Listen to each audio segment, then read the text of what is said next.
And we're still getting people in. Okay, terrific. So we are tightening up contracts because guess what? Always new things in contracts. I know it's not going on the screen. Sorry, because I don't have my adapter. I don't know where it went. So I'm going to have to buy a new one. I lost it. I lost it. I don't know. Maybe it's in New Haven. I'm not sure where it went. But this is what we're going to do. I'm going to share my screen. Can you log in? Did you bring your laptop? Okay. Okay.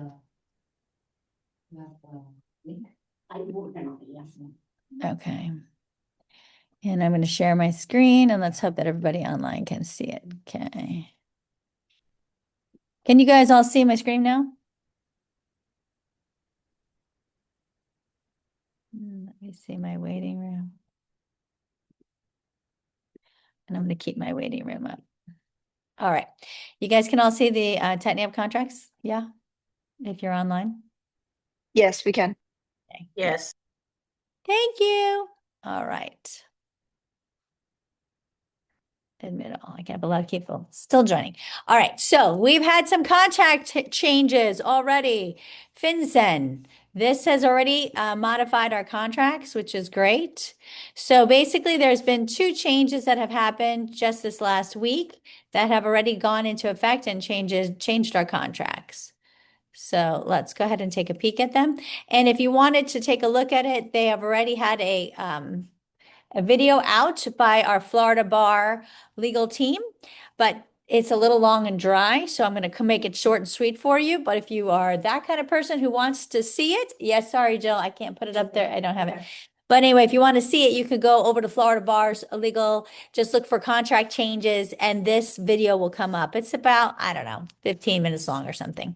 Anyway, there's two changes. The big one is the FinCEN rule change. It's really not a huge change for us, guys. We sort of talked about it already. But what they did is I had put language into our contract that I got from Phil, and now we have got the update actually where the FinCEN wording has already been put into the contract. So we'll take a look at that. And the other second thing is that there's now been a change. So where it used to say Pace Rider under addenda, it's now changed to EE qualifying improvements. So, but that qualifying improvements is the Pace Rider, right? So, what is the Pace Rider? Does anybody know? So sad. Come on, guys, come on. The Pace Rider, Pace is a program that is a government program where they say, okay, you need improvements for structural improvements like windows. You need to improve something to make your home more hurricane safe. So you need to make it more energy efficient, right? Things like that. And you can get a loan and it will go towards onto your tax bill. Sounds great, right? Well, what's not great about it is that unfortunately, if you need to sell your home, you got to get rid of it because no lender will, because what are the two reasons you can lose your home? Anybody? There's only two reasons. Homestead. They can't take away your home. Can have all sorts of liens on your property. They cannot force you to lose your home except for two things. What are the two things? Taxes and government special assessments. Everyone always asks me, Carrie, what the heck is a government special assessment? Great question. They widen your road and the government's going to make you pay for that, right? Something like that. It's something, there's not a lot of government special assessments today, but that's essentially what a government special assessment may be. You might have it in a coastal region, right? Something like that. But those are the two things that could force you to lose your home, right? Or you stop paying your mortgage. That's a totally different story. But if you're paying your mortgage, they cannot force you. So this is why doctors in the state of Florida, you'll go into a doctor's office and they'll say, you sign to say a waiver that they don't have insurance. You guys ever had that? Yeah, a lot of times because doctors here in the state of Florida are very smart. They buy as much home as they can, pay cash, like get a big old house, and then don't take out their insurance because errors and omissions is super expensive on a lot of doctors. And if you want to sue them, guess what you can't take? Their house. So they put all their finances into their property. It's pretty smart. So this has been something that doctors have done for a long time here in the state of Florida. Pretty smart. Because if you sued them, you still can't take their property because it's a homestead property. Did you guys know that? See a lot of empty stairs, but yes, this is a true story. Yes. I know about homestead. Huh? You mean about Homestead? That's why they can't steal it, because they can't steal it. They can't take steal it. You can't take it because of Homestead. However, so the PACE loan, okay, this is a problem because if you have a lender would have to make their loan subordinate to the PACE because it's put onto the tax bill. You follow me? Now, this is where here in the state of Florida, you all know what is my evil nemesis. What do I talk about all the time? Thank you, solar panels, the evil solar panel. Unfortunately, guys, PACE loans qualify for solar panels because they look at it like a positive, which could be if used appropriately, but sadly, the evil PACE solar panel people don't use it that way. And so it actually can be used for solar panels, which we don't want those evil solar panel people knowing. But if they use that, and I've seen cases where they have used PACE loans, they put on a 1,500 square foot home, $50,000 of solar panels. Does that seem appropriate? Right? 50,000 on a 1,500 square foot home. I mean, anybody see a rhyme or reason to that, right? No. Well, you go to sell that home, who's going to buy that? You can't. Now, unless you have cash, if it's a 1,500 square foot home in Kissimmee, let's just say, am I talking from actual memory? Yes, of course I am. This is not a cash buyer, guys, right? Kissimmee, is this like a cash buyer place? Typically, no, right? So you need somebody to qualify for a mortgage. Well, guess what? No mortgage is going to subordinate to that because they can't, because they can get it taken away because of taxes. Taxes are the first thing, right? So that means that that seller is going to have to pay for that loan before they can close. Do you think the seller had 50 grand? No, that's why they got the PACE loan to begin with. So the PACE loan has to be paid off, it's not assumable. Correct. Yeah. This is, so that's, That's what I have to do. who has, how many? Wait. It's, What was the question? so does the seller need to pay off the loan before they can close? It's not assumable, and that is correct. It's not assumable. It has to be paid off because it's tied to their tax bill. And no lender is going to make their loan subordinate to a $50,000 or anything. PACE loan is the problem. So, Hey, Carrie, yes. what are the items that somebody besides hurricane-proof windows, what other items could somebody use that improvement? What? It's really anything that has to make it any more energy efficient. It's going to be anything that's going to, so the windows are a big one. The solar panels are one. I'm trying to think of what other things that people have been utilizing for roofs sometimes, but typically not because I haven't really seen anyone use a PACE loan for roofs. That's a great question. I'd have to really look it up, Jules. Thank you for asking that. I'd have to check it out. Carrie, No, I've never seen water treatment. Yep. quick question. What if it's a cash sale? Well, it's As a cash opposed to sale, you're loan. fine. You're fine with that, Susan. Great. That's the only sale that would happen. The thing is that, like in Kissimmee, on a 1,500 square foot home, a cash buyer is not going to want to spend. I mean, think about that. Most of the people buying Kissimmee for a 1,500 square foot home are probably not going to be a cash buyer, right? That's the problem. And they're not going to be willing to spend 50,000 for solar panels. You see what I'm saying? But yes, to your point, if it's a cash deal, it doesn't matter because it's cash. It's the lender that's not going to subordinate their loan to the PACE. Does that make sense? So I will let you know that Susan Placencia, who I love, who is one of our commissioners and also on the board at Aura, she's on the foundation board at Aura. She and I have had a conversation about it, and she is willing to bring forth any kind of not litigation, any kind of legislation. Thank you. I had litigation on the mind. I want to litigate against these people, not legislate, but we're going to legislation to try to stop utilizing the PACE loans for solar panels because it really is predatory.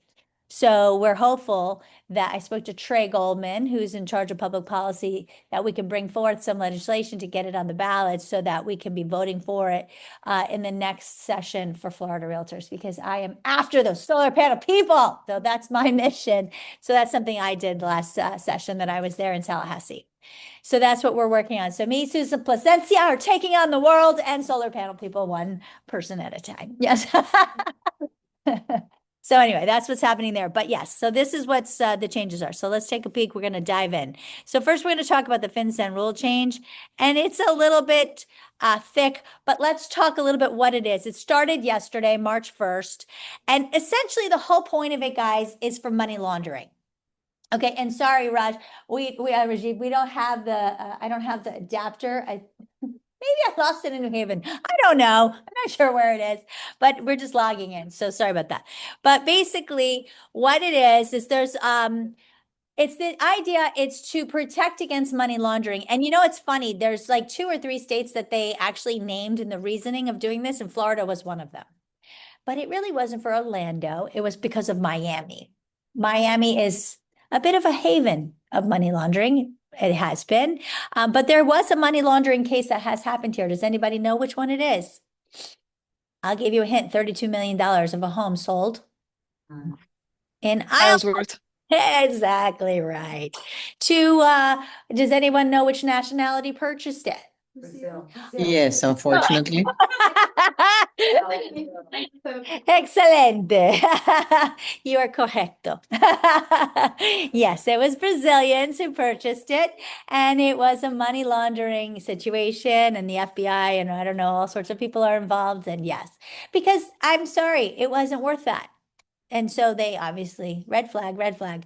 But yes, so this is what it is to stop. It is to stop the unknown transfer or the transfer of money, of purchasing when you don't know who the parties are. That's really where, because they want to make sure that's where the money laundering is happening, right? So it really is about non-finance transfers, so only cash.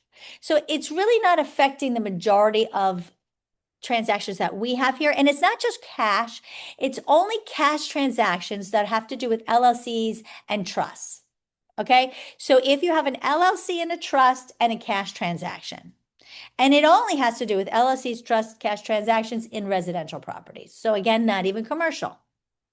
So that means 1 to 4 families or land that would comply with those rules. Everybody with me so far? Yes, Carrie. Yes. So basically, somebody can not buy a residence, but they can buy a shopping mall Mhm. for, okay, got it. You can money launder all day long in the commercial space. We don't really care. Understood. Exactly right. Lord knows it's probably happening all day long. Let's talk about Brickell. Oh, did I say that out loud? Okay. Probably one of the reasons it started in Miami. We know. The cartel is strong there. Oh, did I say that? Okay. Anyway, moving on.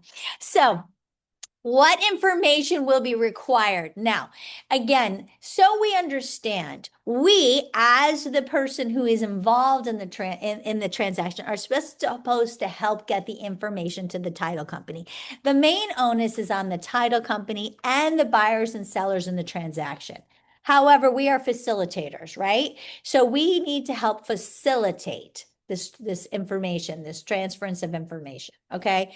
So what is it? Who are the party information that is required? We need to know who is the transferor and who is the transferee, i.e. buyer and seller. Okay. And what is the trust or the entity name? Who are all the individuals representing these people? The trust or the entity, right? Who are representing them? And we need to know all the information sufficient to identify them. That is the key thing. So their name, date of birth, residential addresses, citizenship, and taxpayer ID numbers. This is going to be the part that, listen, if there's money laundering or any kind of shenanigans happening, that's going to be hard to get. Well, not that date of birth, you know, I mean, they're not going to want to give a lot of this stuff, right? Because if you're a money launderer, do you think you want to know that? You don't want this stuff out there. So this is the stuff that will be, if you've got pushback from this, the key is, guys, you've got to partner with your title partner to help get this information. It really shouldn't be on you. You got to make it on them, right? But we do have to help facilitate, because in some instances, we may have a title partner who doesn't speak the language. That's really where you're going to have more trouble with this, right? Can't say always, but I'm going to say probably more likely than not. Okay, so this is the rule itself. So who must report, and it's called cascade. So the person listed as the closing or settlement agent, this is the person who has to do the reporting, right? So if it's the attorney or just a title company, that's the person who has to be in charge of this reporting, not us. Thank God, right?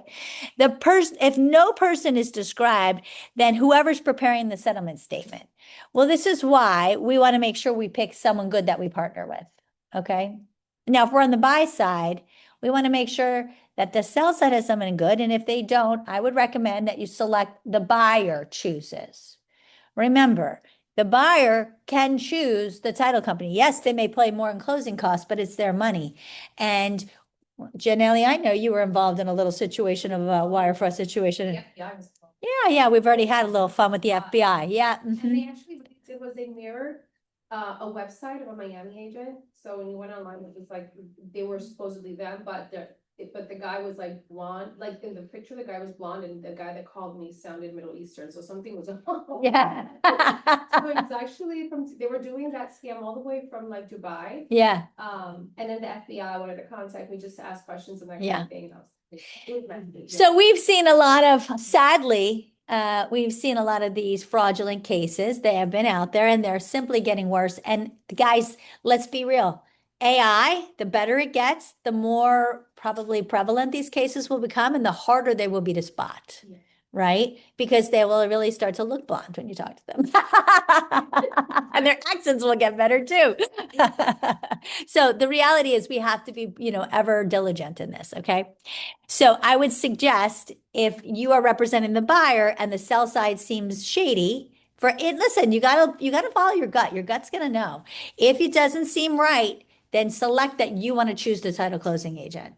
Even if they have to pay more, let them know that there's a lot of situations that you've seen with other customers where there's been some cases where there's been money laundering or just the very case that you've lost money in general from the buyer. So you want to make sure that you're helping them protect themselves.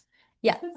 I did with Vincent too in the supermarkets, Mhm. because we do the money transfers, they're Yeah. very strict. So my question is, worst comes to worst, let's say a title company doesn't do a great job. Does that trickle back to the agent in any way if they do anything wrong?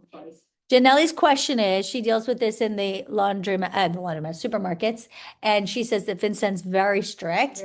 And she wants to know if the title company doesn't do a good job, does it trickle back to the agents? And interesting that you say that at the very end of this seminar or whatever he puts out here, he alludes to the fact that it should not, but he's not definitive. So what I'm going to tell you is we have errors and omissions for a reason, and we should be covered under our errors and omissions, providing we do the right thing. But if you go outside and do not do the right thing, your communications are not on your company email, which is why we always have to use our company email. Remember, if you're using a Gmail, Yahoo, whatever, that's not covered by errors and omissions. So you have to follow the right proper, procedures to make sure you're covered, because if you get called for whatever reason that you did not follow protocol and then you don't follow our policies and procedures, you may not be covered by errors and omissions. So as long as you followed the right protocol, you've done the right things, you've tried to assist getting the right information, you're up on what's required. If it ever did trickle down, which he's alluding to the fact that it shouldn't, but if it did, your errors and omissions should cover you. And that's the whole point of having errors and omissions for crazy stuff like that. Okay, but that's a good question. All right, so back to this. Now, if no person's like a title company or something that is involved, then the person that underwrites the owner's title insurance is the person who would be responsible. Okay, so again, it all points to the title company, right? If no person above, the person who's described that disperses the escrow account would be the one who would be responsible. So a title, like an attorney. If no person described above is involved, the person that evaluates the status of the title. So again, who are they saying? An attorney or a title. And again, if no person described above, the person that prepares the deed is the person who is responsible. So in every way, shape, or form, whatever you want to call yourself, if you have anything to do with the closing, you're the one going to be responsible. Now, as long as you don't do anything with preparing a deed, transferring title, doing title insurance, we should not be responsible. But again, as long as we've done our part, which is being a facilitator, that's what we do. As long as we do that, we should be fine. So again, this is the new section of the FinCEN right here. And it says right here, and we can look at it, the FinCEN code requires that certain residential transactions, which is what? It's residential, one to four residential properties without institutional lender financing, which is of course cash, or at least one buyer / transferee is a legal entity. So that's like LLC or trust, limited liability corporation, partnership trust, or other non-natural person must be reported to the Treasury Department's Financial Crimes Enforcement Network beginning March 1st, yesterday. If the transaction requires completion of a FinCEN report, the seller, this part is important, and buyer shall no later than the day prior to closing provide the closing agent with all the information and documentation necessary to enable the closing agent to complete the FinCEN report. That's why we need the date of birth and all of that information. Oops, let me go back. Because it is for the FinCEN report. Now, this is where it gets really important. Such information and documentation includes without limitation, full legal name, dates of birth, residential street, address, taxpayer ID, other beneficial owners and parties further described in the code. This is the new thing. Each party agrees to promptly provide and consents to closing agent's collection and report of said information to FinCEN, but this is the new thing. Buyer shall pay all costs and fees charged by closing agent to prepare and file FinCEN report, which to my understanding can be expensive. Okay. Now, could that be negotiated?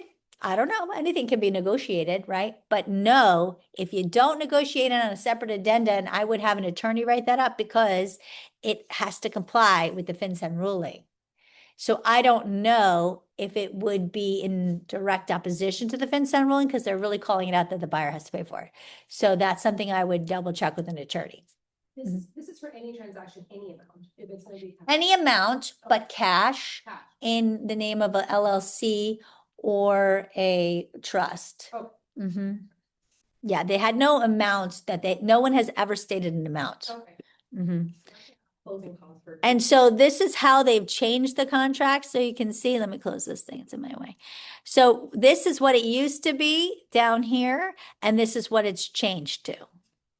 So they used to have a little FinCEN thing in there, but now they have changed it and made it exactly what we've just read. But you can see it's much more detail oriented to all of the things we've just read. They've really spelled out what the obligations of both the buyer and seller, but really more the obligations, of course, are on the buyer, because that's really where the money laundering is in essence coming from. The concept is the buyers are the ones that are laundering the money, not the seller. That's the idea. Not that the sellers aren't in cahoots, right? That's probably happening too, but more than likely it's the buyers who are the ones laundering the money. Any questions on that? Everybody clear? So again, not necessarily directly responsible in our world, but we do have to facilitate the information, and we have to be, I would just say, be on notice, right? If you're dealing with a cash transaction of any amount that's an LLC or a trust that's dealing with residential, real estate, let them know that the new FinCEN rule will apply and they have to give all that information to the title company. So if you're representing the buyer, then should be the one letting your buyers know that. And if they're not willing to comply, they're not going to be able to buy it. And let them know that there will be other additional costs associated. Now, I don't know what's going to kind of specify that they're going to need to do the FinCEN report. That's a question. I was hoping to have Phil on our sales meeting that's coming up on Thursday, and I don't know. Unfortunately, his wife's having surgery, so he won't be able to be there. But he did send me some documentation, but I want to ask him that question. I don't know, and I don't know if he knows, like maybe it's very deal specific, right? But I don't know what triggers the need to have the report and not have the report. Is it a number amount? Is it I don't know. I don't know what those specifications are that says, okay, this deal needs a FinCEN report, this deal doesn't. That I don't know. And frankly, we don't necessarily need to get caught up in the weeds. What I would simply say is notify your buyer that there are extra closing costs required that you will have to pay to comply and to have that report completed. So that there's no surprises, right? And, Carrie, yes. Carrie, when you say it's fairly expensive, this report, do you have any idea, just a rough idea, so that we can give our buyers an idea, a ballpark of where that might come in? No, that's a great question. And I will ask. And the only reason I know that it is fairly expensive, on Friday when I heard this, the attorney doing that overview, he said it was fairly expensive. So I don't know if it's expensive based on the purchase price of the I would imagine it would be, just like a percentage of the sale. I would imagine it's some kind of a number, how you have doc stamps as a number, and I would imagine it's some kind of percentage, but I don't know. So I plan to ask either Phil or Ness, or so I'm going to ask one of our title partners that I work with all the time what they know of it. So I'll find out for you guys and let Okay. you know. But at this Thank point, you. I don't know. I just heard him say that and I thought, oh, that's interesting. Let me pass it on to you guys. So in case you have someone you're working with, you can prepare them, but I don't know. I will find out. I have a question, Carrie. Sure.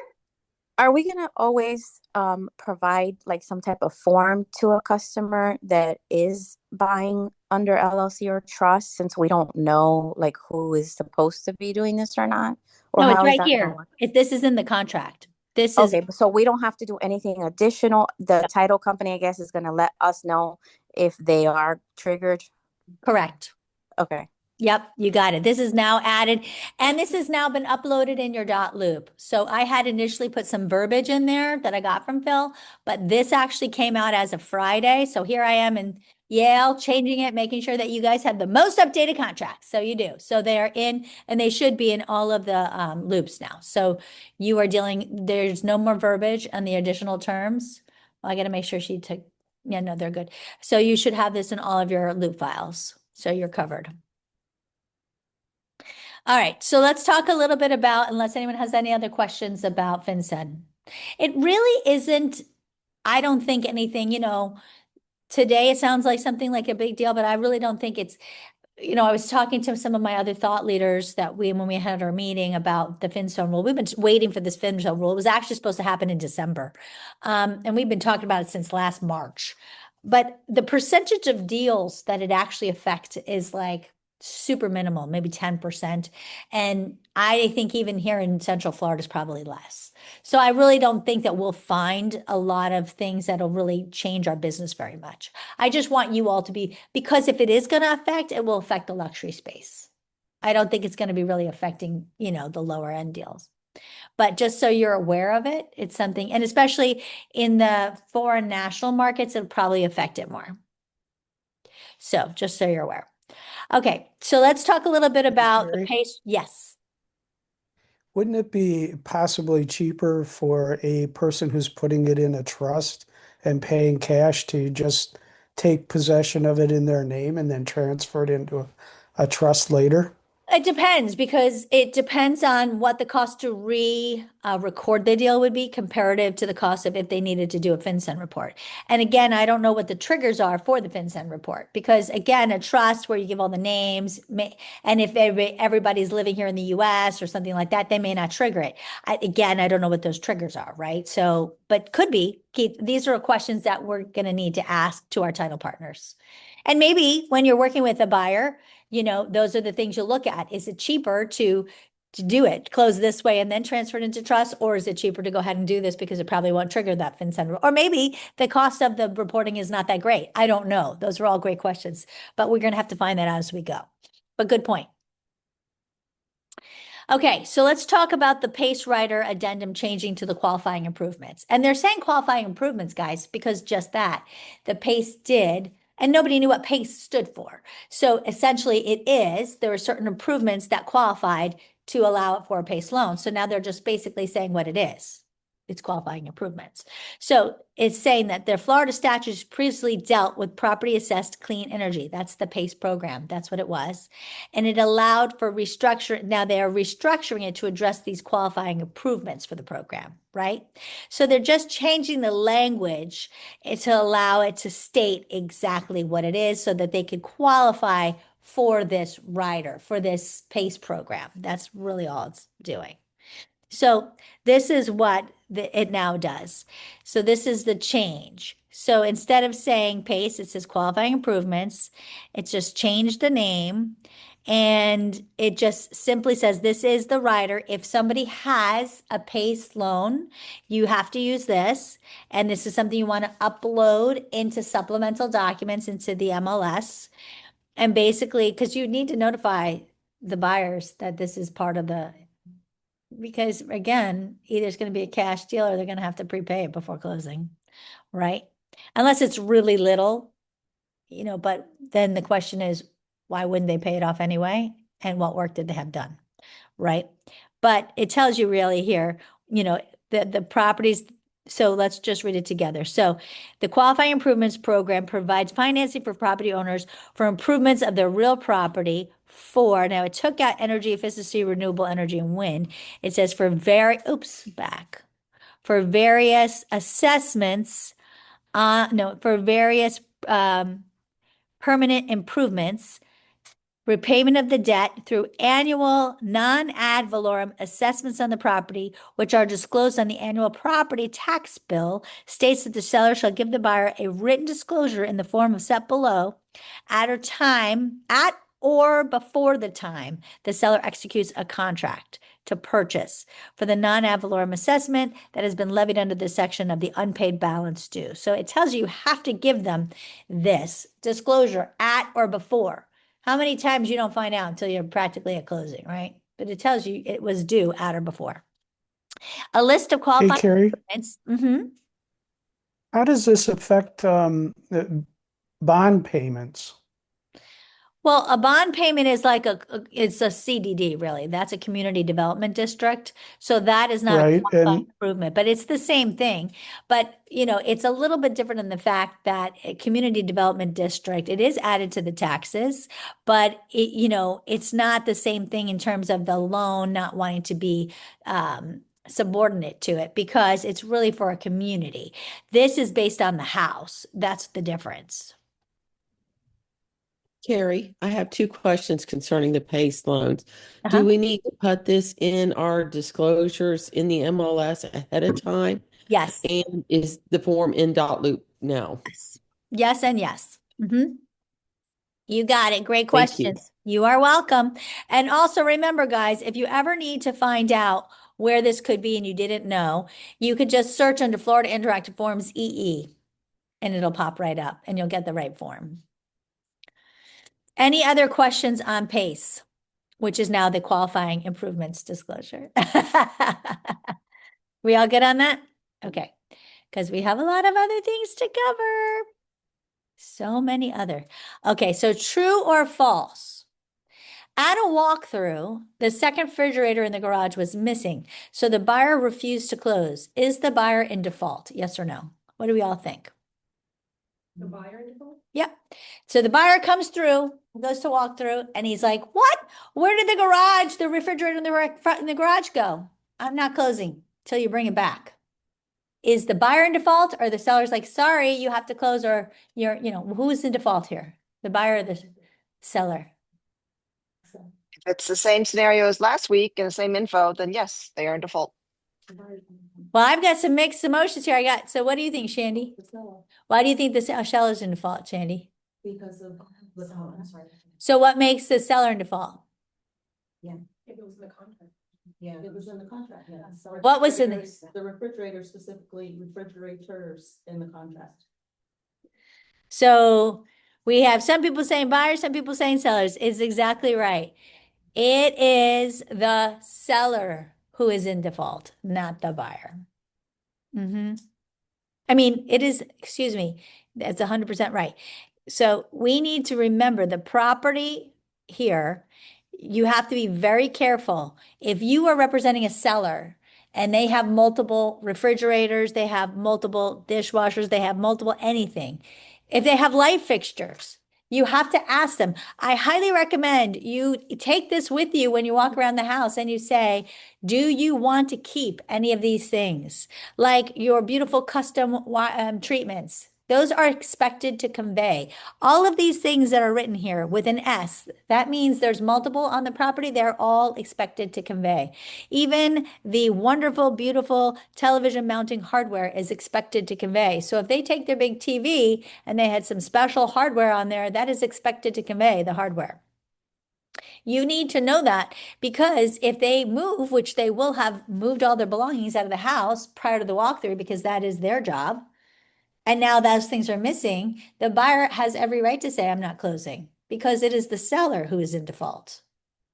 Does that make sense?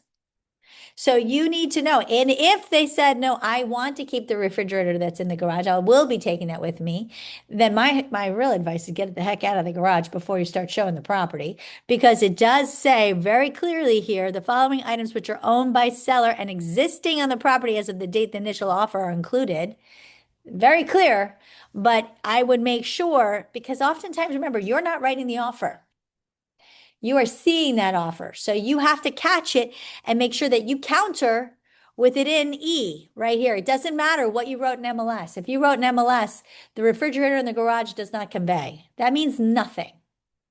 You have to make sure that you turn back and you put it back on this offer, which, by the way, let's say Shandy submits me an offer and I had written in the MLS, the refrigerator in the garage does not convey, but she sends it to me and she doesn't write anything there about refrigerators, right? She doesn't write anything there. But so I catch it and I write on here, garage refrigerator down here under E. Is this the same offer, just with a revision? This is a new offer, guys. The old offer is dead. I love when I hear people, oh, we're still working on the same offer. No, you're not. There is no offer in continuation. As soon as an offer has made a change, the original offer is dead. It's now a new offer. There is no continued offer. That is like a made up realtor talk, right? There's no, I love when realtors do that. Your offer's dead. There's now a new offer on the table. They only go back and forth one time. Then that offer dies, and then there's a new offer. So, which means that any new person can now come into the game. So that's another thing I hear, because a lot of people think, well, I can't because we're in negotiations. No, it doesn't matter. It's a brand new offer. So if, for example, I counter back, if another offer had come in before I got it back to Shandy and Linda gave me a better offer, is that fine? And now I just go with Linda's offer? Sorry, Shandy, it is, because I never executed with Shandy. That is absolutely fine, because until you have an executed offer, there is no offer. It doesn't matter what was in negotiation. Does that make sense? That one comes up all the time. Are we allowed to counter? Yes. Now, if I have both people, could I counter back at both times? I'm going to counter back more money, maybe, both with Linda and Shandy. Can I do that as a seller? I can. Do I recommend it? No. Because if I write two counters and they both sign it, who am I in contract with? Because I've written it. Now all they need to do is sign it and get it back to me. If they both come back to me at the same time, that seller's now in a lawsuit, which we had happened before. Not with me, thank God, because I never recommend that. But that is the true case, because we initiated the offer. It's different if they've initiated the offer. Now the ball's in the seller's court. You follow me? So now the final thing lies with the seller. But if the seller initiated it, now we're in trouble. See what I'm saying? So they could both get it back at the same time in my inbox. Lord forbid, I don't control that. And now we could be in court, which has happened with Premier Sotheby's. Thank God, not me. And that property got tied up for like 2 years under the question of who owned the property. Because it was a true story. The seller initiated two multiple offers. They both came back somehow at the same time. I don't even know. And so the question is, who do you pick? Who gets it? You can't flip a coin. They both wanted it. Yeah. And they both sued for specific performance. Yeah, it happens. As an attorney in the back of the room, do you not agree with that? I mean, that's legally right. So terrible, terrible true story. So this is why I would suggest, if you wanted to do that, And I always say verbal offers, we don't accept verbal offers, but I would verbally convey an offer that, if you came back with this, the seller would accept it, or the seller wants to verbally, but a verbal offer means crap, right? So now they have to write an offer to you for the seller to then accept, because now it doesn't matter if they both sent you an offer, the seller still has to accept one. And their terms are probably not going to be exactly the same. And even if there were, doesn't matter. The seller still gets to choose one, and the seller can pick whichever one they want. The seller's not going to be wrong, right? The seller can pick whatever for whatever reason. It doesn't matter. But it's not that they were executed. Does that make sense? So that's a very, very careful scenario. So you could have 4 things going, 5 things going. It's like multiple offer scenario, but don't have your seller be the initiator of multiple. Because I've seen people make that mistake and it's never good. Okay, true or false? If the buyer leaves a blank, if left blank, 30 days for the buyer to receive a conditional approval. Is that correct? Is there a conditional approval?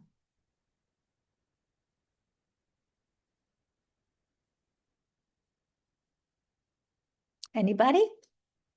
You're all looking at that going, false. You think it's false? Why do you think it's false, Adam? He's like, I don't know. I just felt like the false was the thing to say.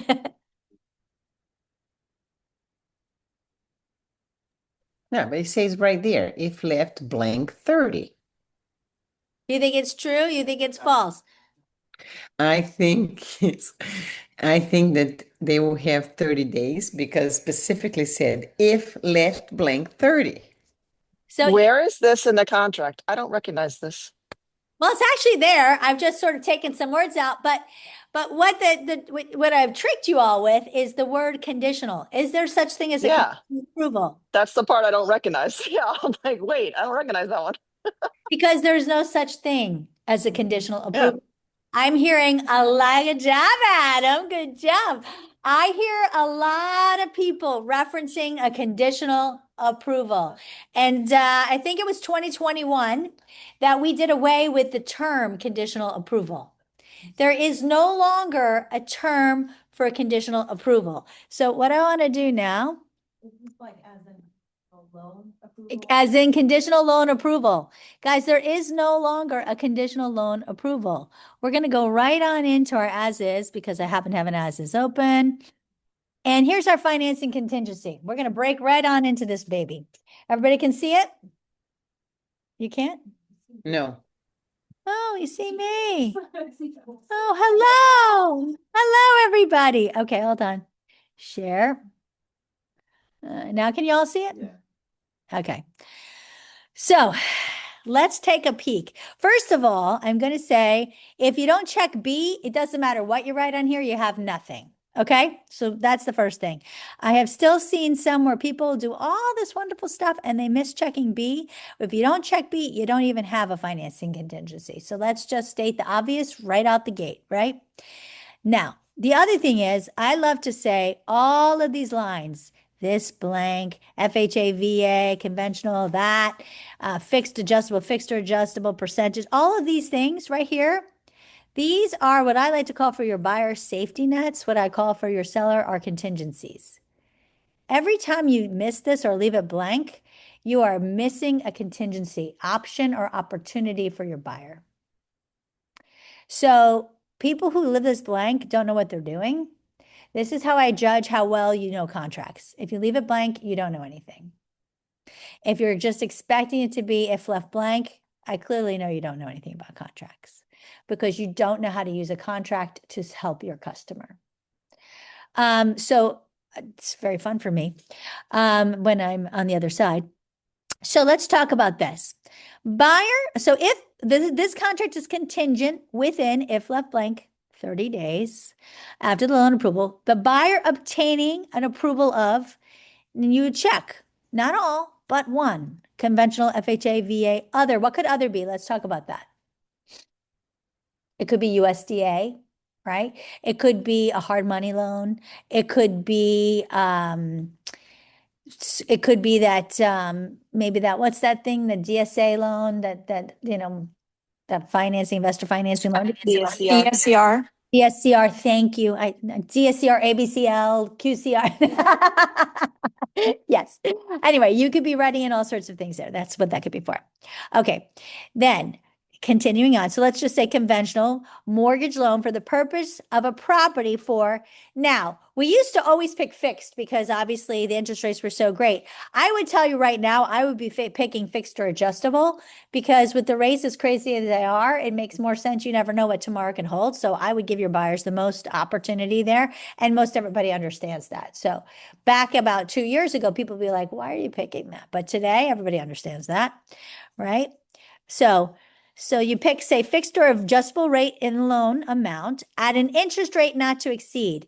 Now, so many people leave this blank because it says, well, Carrie, if left blank, then the prevailing rate based on the buyer's creditworthiness. Well, let me tell you, that creditworthiness, your buyer goes and buys a car. That creditworthiness changes. So, you're like 2 weeks out before or a week out before buying a home, and they were approved for 6%, and now they're approved for 12%. They can still get a loan. Can they afford the loan? Maybe not so comfortably, but they're still qualified because they were a decent, borrower. Do you want to be able to get them out? If you didn't cap this, and if they were approved at, say, 6.25%, if that's today, I wouldn't cap it at 6.25%. I'd like to give a 0.5% because if I'm a listing agent, I'm going to be like, oh, that's cute. I'm not going to give you today's rate. You got to give a little buffer, right? So if it's 6.25% today, I don't know if today's 6.25%, say it's 6.5%, whatever it is, I would go a 0.5% higher. But that's the point of this because the borrower's creditworthiness can change in a dime. And it doesn't mean they won't get approved. They could still get approved if they're a strong borrower, but they may not want to be approved. Does that make sense? That's why this is a contingency. That's why this line right here matters. And the dumbest thing I've ever seen, this is how I know how you don't know anything about contracts, is you write prevailing here, PREV. I see that all the time. You've seen it. Now I know you don't know anything about contracts. You just have watched Contracts for Dummies and you follow all your friends who have written prevailing in there. You just think you're a Christmas tree in this thing because it says prevailing over here, which means you have no idea why you're doing it, right? Because you're just filling in the obvious, which doesn't help anybody, right? Does that make sense?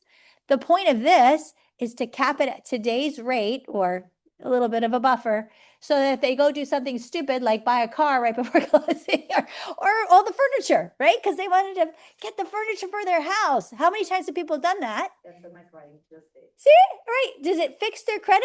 I'm sure it tweaked up their credit pretty much. Yeah. But if they're good customers, they probably still can get that loan. And they got accepted for 12, right? Because they're great news. They're still accepted. It's just now 12%.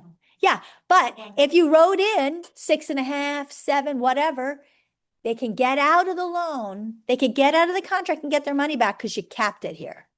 That's why you do it. Does that make sense, guys? Okay. And then for the term of 30-year, 15-year, write something in, okay? As if you actually thought about it, okay?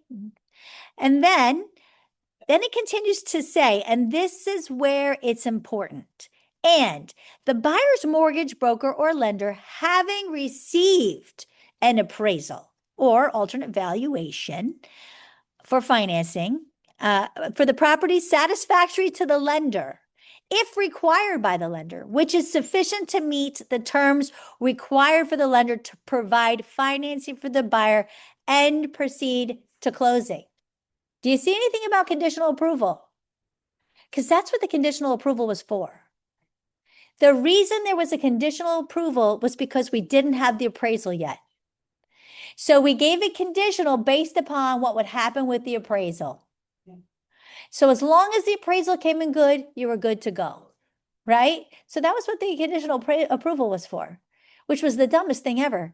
Because, yeah, you're approved, but now we get an appraisal. The appraisal's too low, so now what happens? Do you get your money back? Do you not get your money back? It was so gray. That was so stupid. I hated that. That was really retarded.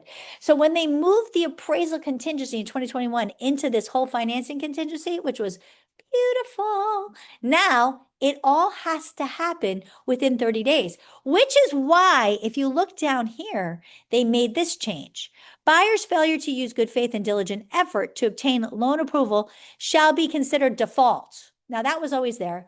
And by the way, I always love that, because if your seller says to you, oh, I don't want you to talk to my lender, this is where you pull that out and you say, oh, really? Well, I want you to be aware that if you do not use what's considered good faith and diligent effort, you will lose your deposit. So I don't have to be involved, but I hope you're on top of everything, because you know your lender is not part of your loan. And many times when they don't follow the timelines, they're the ones who help you lose your money, and you'll be on your own. So do you want me to help with that? Or do you want to be on your own and possibly lose your money? It's up to you. I mean, it's your money. You see what I'm saying? Because this is the right here. This is really important. Now, the other thing that did change is diligent effort includes, but is not limited to, timely furnishing documents and information required by mortgage broker and lender, and paying for the appraisal and other fees and charges in connection with the buyer's application for financing. Because what used to happen? Well, did you pay for the appraisal up front? No, right? You'd wait to see what happened through inspection before you ordered the appraisal. Because if the inspection didn't go good, you wouldn't pay for the appraisal, right? Because you didn't have to, because the appraisal happened later. Well, you can't do that anymore, because if you don't pay for the appraisal in time, that you can't get it back in time by the 30 days, let's say it's 30 days in this case, you didn't use diligent effort, and now you're in default, and now you lose your money. And guess what? It says right here, buyer shall, upon written request, keep seller and broker fully informed of the status of the buyer's mortgage, loan application, loan processing, appraisal, and loan approval, including property-related conditions of loan approval. Buyer authorizes buyer, mortgage broker, lender, and closing agent to disclose such status and progress and release preliminary and finally executed closing disclosures and settlement statements as appropriated and allowed to seller and broker. So that means when we call from the listing side and say, hey, how's it going? Hey, did they pay for their appraisal? Hey, did the home appraise? They have to tell us. And if they ever say no, they don't want to tell us, you just highlight that sucker, send it over and say, great news. Your buyer already gave us the authority to do so. So where are we at with the status? It's my favorite thing to do, by the way. Yeah. So yeah, so there you have it. So they have to do that. And so this is the most important thing that they need to understand. They need to stay in the timeline. Everything has to be done by that 30-day or whatever we write up here. This is a very important time frame. And it all has to come back by the 30 days, because the day you go beyond 30, they're not in default. They're not in default, because this is what happens after the 30-day. If within the loan approval period, the buyer obtains loan approval, they have to notify the seller in writing, which is not text. Writing is an email, which is the most normal one, or it could be a letter. That's a too stupid one. Send it over by pigeon. But they have to notify you in writing prior to the expiration of the loan approval. So by the day 30th, right? If the buyer is unable to obtain loan approval, but the buyer is satisfied with their ability to obtain loan approval and proceed to closing. So they have to deliver written notice to the seller confirming same prior to the expiration. So they have to say, we've received loan approval, we plan to close. We have not received loan approval, but we plan to close. Because if they don't, what happens, guys? Does anyone know? If they do not, the buyer give the seller that notice, the seller then can what? Cancel. The seller has 3 days to cancel the contract, right? This is the super important thing. So the buyer has to not only get all those things in, but if they move on and don't tell you, we're assuming they're cash. They're not in default. They're now a cash deal. That's why there's no conditional approval. Mm-hmm. Lender that communicate with the buyer or yourself, is the buyer still obligated? Yeah, because the lender's not. So Rajiv's question was, what happened if the lender doesn't communicate to the buyer or to us? Is the buyer still obligated? And the answer to that is very simple. Absolutely. The lender is not party to the contract. The only people in the contract are the buyers and the sellers. So this is where I say, again, if you're representing the buyer, you need to communicate that, especially to the buyer who's like a know-it-all. Because oftentimes, I would say probably 8 out of 10 times, if there's a deal falling apart, it's because of the lender. That's why I recommend Select Lending, because they're going to make sure they do everything they can and they will keep us in the loop. Many times, lenders overpromise and underdeliver. How many times have we seen that? Yeah. Right? And then they don't communicate. Right? All the time. And so what happens is, who loses the money? The buyer. And you know what? The seller's not going to be the one saying, "Oh, I'm sorry to hear it was your lender who didn't do what they were supposed to. Let me give you the money back." No, the seller's not going to do that. Seller has a home to sell. They just took their home off the market for 30 days or whatever. They're not going to be like, "Let me give you your money back because your lender was terrible." You're the one who picked the lender. You were supposed to use diligent effort. It's not our problem. Sorry. We came into this contract saying, you're going to buy your home. We're going to sell your home. There's certain things we've all agreed to do. You're going to have inspections done. You're going to file for your mortgage. You're going to get these things done and we're going to close. And you didn't live up to your end of the bargain. So sorry, you have now forfeited your deposit, which is why I tell you, take a good deposit. Take a good deposit. This 1% garbage, Ola, what is that about? Please. I like 5% at least. 5 to 10%. Please, what's this 1%? Nonsense. Counter on that. Carrie, you said the seller has 3 days. Is that after the 30-day or what? Yes, yes. Yep, it tells you right here. We'll go right into it. So it says, if buyer is unable to attain loan approval, I'm moving on 115, within the loan approval period or cannot timely meet the terms of the loan approval after exercising good faith and diligent effort, the buyer may terminate the contract by delivering written notice to the seller prior to the expiration of the loan approval period. And they're not in default, and the buyer shall be returned their money, releasing them. However, if the buyer fails, this is 120, to deliver written notice that they were supposed to, prior to the expiration of the loan approval period, the buyer shall proceed forward with this contract, though and the seller may elect to terminate this contract by delivering written notice of the termination to the buyer within 3 days after the loan approval period. That's line 123. So they said they can move forward as if it's paragraph 8A. Paragraph 8A is cash. They've selected paragraph 8B as in financing. So what they're saying here is on line 120, if they fail to give written notice of the loan approval, they move on as if it's cash. However, the seller has a choice. If they choose to cancel the contract, they may do so. They have 3 days that they can cancel. Yes. Back out, get their money. They know. Buyer's done. Their money's gone. Seller keeps them. So after the 3 days, they go to closing. Either the buyer closes or they don't close. Their money's gone. The money's hard. They've lost their money. 3 days for. The seller has 3 days they can cancel. But the seller, if chooses to make that election, let's say the seller had a backup contract that was better. This happened all the time, by the way. 2020, I had so many of these things happen. Carrie, how can the seller get out? This was how they got out. So if they didn't get, and they had to say those words, they have received, and it couldn't be from the lender, it had to be from the buyer.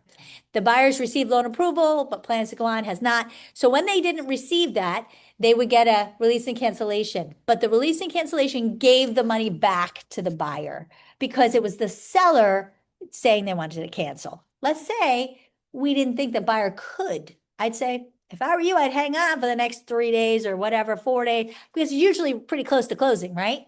Because when the buyer doesn't close, now the buyer's in default. So you keep their money and then your backup offer will close anyway, right? So it was kind of like a little bit of a game, but that's how that works. So if the seller elects to cancel, the buyer gets their money back. If the seller doesn't, they go to closing. When the buyer can't cancel, their default, they lose their money.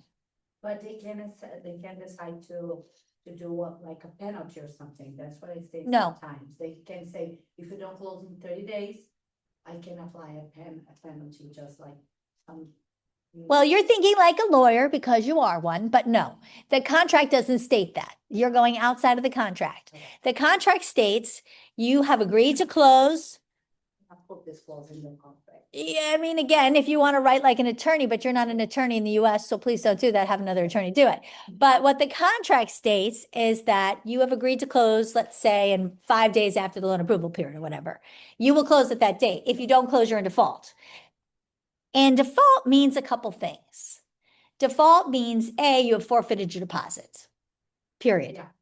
But default also means that the seller can sue you for specific performance, which we've seen happen on a number of occasions. and we've always won. Yeah, so depending, like if you've made the seller upset because you've made them pay all this money to fix the house, and now you're not closing, You lose the deposit and also you get. well, we've had the case where the seller has sued for specific performance, which means they're suing you to close. And when you're dealing in the millions, it's no joke. And they've won, and they've forced the buyers to close. And they've also sued for damages. So now they're paying more for the house. Yeah. It's it's not monkey business. Now, same thing goes true if the seller defaults. The seller says, I'm not closing. The buyer has the opportunity that they can sue for specific performance because they can't sue for deposit, right? There is no deposit. But their only remedy is to sue for specific performance and damages. Those are but again, all of those things are suing. That I used to do in Brazil. Yeah, but that's To suing. the performance. Mm-hmm. Yeah. So any questions about financing? So once again, I'm going to stop my share real quick and then we'll go back to the other thing. There is no conditional loan approval because the conditional loan approval was only before when we did not have the appraisal during that period. And that's what it was conditional upon, the appraisal. But now the appraisal is done during the loan approval period. So there is no conditional. It's either you've got your financing or you don't. And so by the end of that period.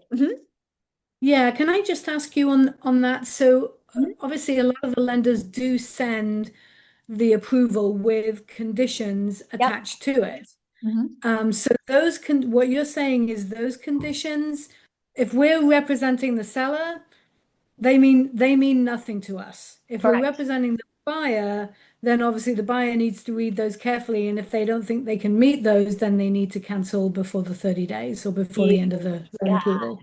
That's 100%, Janice. That's exactly what it is. Because usually it's like they rerun your credit, they double verify that you have a job, those kinds of things. So that's kind of they do those kinds of things. Yeah. It's fine. But if it's like they haven't maybe pulled your taxes or something crazy, I mean, or if it's a home to sell and they haven't actually sold their home and you don't have a home to sell contingency, your buyer better think twice because after that 30-day, if we're using 30 days, they're out. Their money's hard.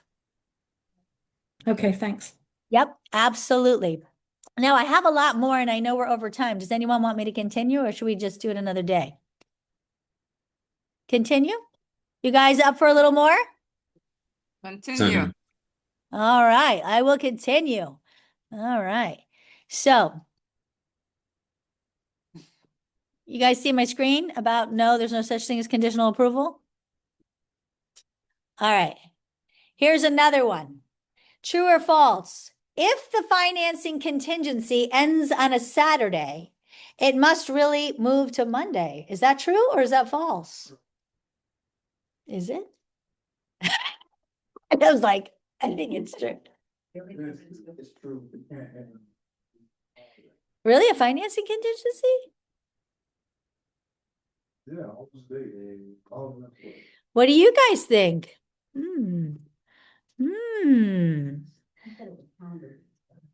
Okay, time. Time is of the essence. Calendar days based on where the property located must be computed, is computed in time periods other than time for acceptance and effective date.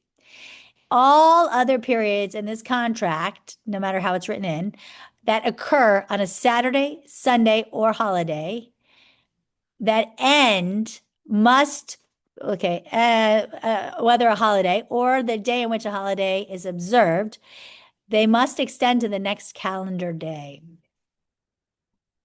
Yeah. So I get asked that question a lot. So that's true for what? Inspection, financing, everything. So when you are doing your days, if you want to be slim shady and tricky, you can make it land on a weekend and then you get in 2 extra days, right? Or 1 extra day. But if you are trying to be really, conscientious, make sure it's Monday through Friday. So my point is, this has been asked to me several times. So nobody really knows this, guys. This is like one of those things. It's like, well, isn't it really Saturday or Sunday? It's really not. It's really the business days, because contracts are calendar days. People are totally confused by this, except for Adam. I couldn't sway him. I tried, but it really is, except for, again, effective date, because the effective date is the effective date, right? Whenever it's all parties, what is it? What makes it effective? Both parties sign the contract. You're missing something. Delivered and received. Signed and delivered. Exactly. So they have to sign it and deliver it. Because if I signed it, but I didn't give it to you, it's not effective. It takes me 2 weeks to give it to you. Then when you receive it in 2 weeks, that's the effective date, which brings me to a kick-out clause. Does everybody know what a kick-out clause is? But if we go on. All right, so hold on, I'm going to stop my share. Let's talk about a kick-out clause real quick. I'm going to go here. Okay, everybody know what a kick-out clause is? Anybody online? I love me a kick-out. It's a beautiful thing as long as you can get everybody to sign it. It is a beautiful thing. That's true. I think it's an amazing thing, but let me show it really quick because it's very important you understand the dates when you do a kick-out clause. So, everybody see my dot loop? Everybody see me doing the dot loop? No. Oh, okay. You see Jules. Hi, Jules. Okay, there we go. Share. Okay, now you see me, right? If I go to Realtors Interactive Forums and I go out here and I say kick out, there you go. Kick out clause. And there you go. So a kick out clause is, let's say you're on a sell side, your listing side, and a kick out clause, somebody wants to put in an offer with a home to sell contingency. Well, that means your seller is kind of held at ransom a little bit, right? Because oftentimes, like Leonie just had one, where they want to hold the home over for an extra month and your seller's stuck there waiting. And I love that one. They wanted the home to sell contingency to go all the way up to closing date. That's so cute. Yeah, no, we're countering on that. But at any rate, my suggestion is you counter not only changing a lot of those dates and the deposit for sure, but you also counter with a kick-out clause. So now, sadly, and I know a lot of you all love this idea, but it's not a thing. We do not have a status called active with contract. You can't keep it active and start take. It is pending. And you can take backups, right? We don't have an active and with contract. We don't have that. So it does, of course, limit a bit how many people want to show your property when you're already pending. But you can certainly still be pending and doing open houses. You can still be pending and promoting it. It does stop syndication. That is a bummer, but you can still be promoting it. Okay. So there is a little pros and cons there, but it doesn't mean you have to stop. I would be aggressively putting it on social media. I'd be aggressively doing open houses. And of course, it depends on where it is and the price point and that kind of thing. Okay. But here it is. Seller will have the right to continue to show the property and solicit and enter into a bona fide backup purchase contract with third parties that are subject to termination of the primary contract. Upon entering into a backup contract, seller will give the buyer a copy of the backup contract with the third party's identification and purchase price obliterated. To be able to continue with the primary contract, the buyer must make an additional deposit, which you decide how much that'll be, with the escrow agent within 3 days from the receipt of the backup contract, and they will waive all contingencies for financing and the buyer's property, and their what is it? The buyer's sale of property contingency. So the most exciting part of this is the waiving of the financing and the buyer sale of property contingency. Because if you just say, oh, well, I'll waive the sale of property contingency, oftentimes they don't get financing if they have another home. They have to waive both. So the extra deposit is good, but that's not the kicker on here. The most important part is waiving those two things, the financing, the buyer sale of property contingency. That's what makes this super strong. Now, to actually get this to be a factual and a working kick-out clause, when you get into a backup contract, you actually have to write a full contract and execute it, but you don't take any money. You execute that contract, and I only show the first page. You don't have to show them the whole contract, and you black out the parties and the price and all that, and you send that to them. We have a backup contract. Now they know it's real, it's valid. Now they can make the decision if they want to put down the extra, however much you've said, but most importantly, waive financing and the home to sell contingency. That is a beautiful thing. Can you explain the way financing part in French and just to grasp? Yeah, because you see, let's say you have a home to sell. If I say, okay, I'll waive my home to sell contingency, more than likely you still won't be qualified for your financing because you have a home to sell. So if you don't waive your financing contingency, that means that now your deposit, which I made you get a stronger deposit because I knew that this was the situation, is now hard. If you put down 10 grand, if you put down 100 grand, depends on the price point of the house, right? If you don't close, you will lose it.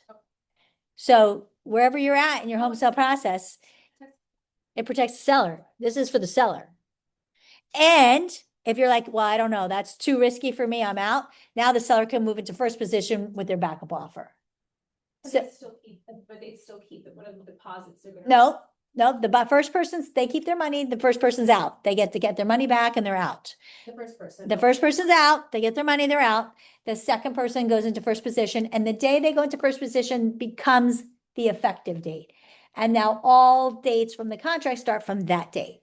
And so they put their deposit in and everything, that inspection and all that starts from that date. That date becomes, that's why you have to execute that contract. And you have to take a backup offer addenda. So with the backup offer, you fully execute the contract, you take a backup offer addenda and the other person, and then you send that over, because this could take, remember, they have 3 days to decide if they're going to do this. So that's why you need to have a fully executed backup contract and a backup offer addenda. Does that make sense? Now, remember, the backup offer, because of the backup offer addenda, they have a right to withdraw that. Because they can put a date that they want to withdraw it. So if they want to withdraw it beforehand, but it's only 3 days, I don't think you're going to lose them in 3 days, but you could. But this is a really strong way to go. And this is just what we did in the builders. We did it all the time. You want to build a home? Okay, we'll make it contingent on your home to sell, but we won't start it. We're not going to pull a permit. But before we pull permits, we say to you, okay, we're getting ready to pull your permits. Are you ready to go hard on your money? When you're ready to go hard on your money, that means you have no financing contingency. Now we'll pull a permit. But we're not pulling permits with this home to sell BS. No way. No builder's doing that. Same thing. So funny how it mirrors. Everybody clear on that? Okay. And now, okay. Just a couple more things if you all can hang in for a few more minutes, yeah? Okay. True or false? You have 3 days to cancel a condo contract, to review the documents, to accept them. False. You think? 7? Or no? Very good, Miss Jules. You've been paying attention. The condo rider was changed to 7. There it Because is. it's my nightmare. That's the only reason. She's like, wait, did I get that wrong? I just felt bad because I was making you think about it. Yep. So you can may extend the time for closing for a period of not more than 7 days. Yes. So that was the thing that has changed. They have extended the condo rider the condo rider now extends it 7 days to look through all the condo docs. True or false? You have 3 days to cancel a contract for a home and a homeowners association to review the homeowners documents. What do we think of that? Has that been extended? Has it not been extended? Now everyone's like, oh, crap. Is she tricking us? Is she not? I'm not tricking you. It is still 3 days. Okay, I will leave you with that. And we will continue contracts another day. I hope you guys have had fun. Did you enjoy? There's all sorts of contract stuff that I think we can go into. If you guys want to do another day of tightening up your contracts, I think there's a lot of nuances we could always go over. But I hope you guys got something from this. Yes, please. Great. But we will have our sales team meeting on Thursday in Lake Nona. Hope to see a lot of you there, hopefully in person, and then I'm sure some of you virtual as well. So have a great rest of your day, everybody. Thank you.